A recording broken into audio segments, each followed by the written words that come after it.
हा प्रश्न दुसऱ्या युगाकरता नाही, हा प्रश्न फक्त कलियुगाकरता त्यांना विचारला. काय? प्राप्ते कलियुगे घोर नरा हा पुण्य विवर्जित दुराचार रता सर्वे सत्य वाता पिरांग मुखा.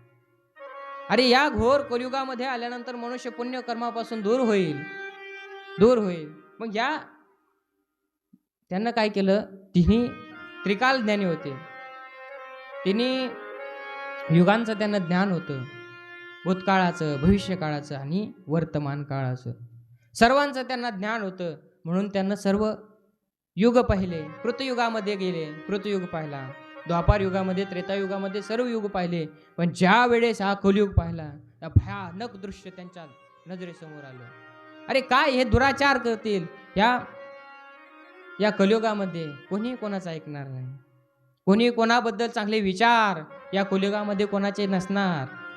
माझं भलं व्हावं, फक्त माझंच कल्याण व्हावं, हे फक्त ह्या कलियुगामध्ये फक्त माझं माझं मीच होणार. कोणी कोणाचा विचार करणार नाही, कोणी कोणावरती खरं प्रेम करणार नाही. हे त्यांना बघितलं. किती दुसऱ्याची निंदा करतील, दुसऱ्यांच्या निंदामध्ये दंग राहतील, दुसऱ्याची निंदा फार होईल,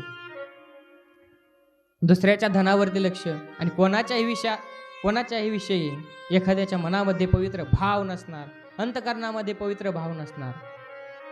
आपण कधी विचार केलाय का, अरे माझ्या शेजाऱ्याला खूप दुःख आहे, खूप दुःख आहे, अरे देवा, हे भगवंता, हे महादेवा, हे सांब सदाशिवा, त्यांचं दुःख अर्ध मला देणार आहे, त्यांचं अर्ध दुःख दे ना, त्यांना बरं कर आणि मला दुःख होऊ दे, असं कोणी विचार केलाय का?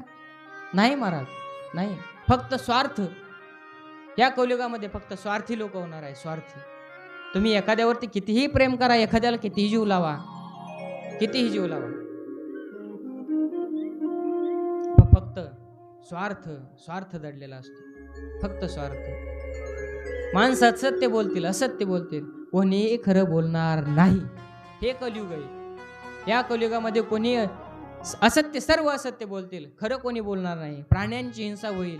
अरे काय प्राण्यांची हिंसा, दुसऱ्यांचं पोट फाडून स्वतःचं पोट भरवणं, हे कलियुग आहे.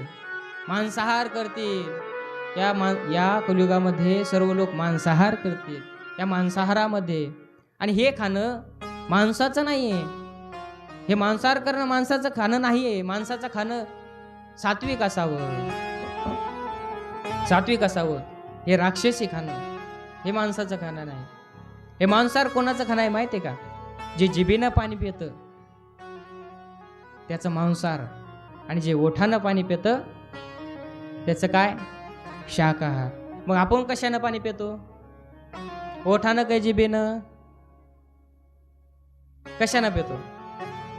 अरे वाघ जिभेनं पाणी पितो, मांजर, कुत्रा, सिंह, बिबट्या कशानं पाणी पितो? जिभेनं, है का नाही? आणि तो काय करतो? शाकाहार खातो, गवत खातो. गवत नाही ना, गवत नाही खात. अरे ते मरतील पण कधी मांसाहार, कधी शाकाहार करणार नाही. आणि माणूस, गाय कशाने पाणी पिते? ओठानं, ओठानं पाणी पिते. म्हैस कशाने पाणी पिते? ओठानं पाणी पिते. आणि आपण कशाने पाणी पितो? मग माणसाने मांसाहार केला पाहिजे का? अरे गाय मरल पण कधी मांसाहार करणार नाही, आणि माणूस मरल पण कधी,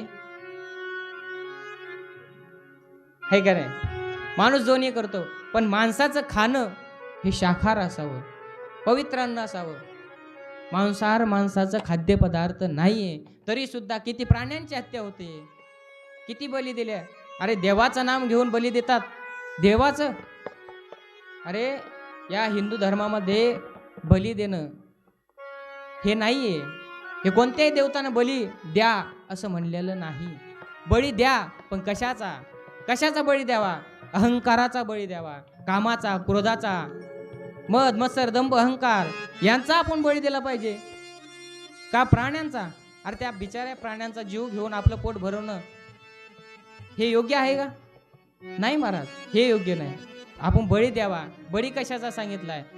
अहंकार, काम, क्रोध, दंभ, दुसऱ्यांची निंदा करणे याचा आपण बळी दिला पाहिजे. दुसऱ्याविषयी अपवित्र भावना ज्या मनामध्ये आहे ह्याचा आपण बळी दिला पाहिजे का प्राण्याचा? नाही, प्राण्यांचा बळी नाही सांगितलं. दुसऱ्यांची हिंसा या कलियुगामध्ये होईल. माता पित्याचा दोष करतील महाराज. माता पित्याला किती माता पित्याने सांभाळलं, किती माता पित्याने जीव लावला, तरी माता पित्याला घराच्या बाहेर काढल्याशिवाय हे लेक राहत नाही. हे घोर कलियुग आहे. आणि या कलियुगाकरता शौनक ऋषींना प्रश्न विचारला आहे, प्राप्ते कलियुगे घोरे. दुसऱ्याकरता प्रश्न नाही विचारला, या कलियुगाकरता त्यांना प्रश्न विचारला. या कलियुगातल्या लोकांचं कसं होईल? इतकं या पुण्यकर्मापासून हे दूर जाणार आहेत महाराज. पुण्यकर्मापासून दूर जाणार आहेत.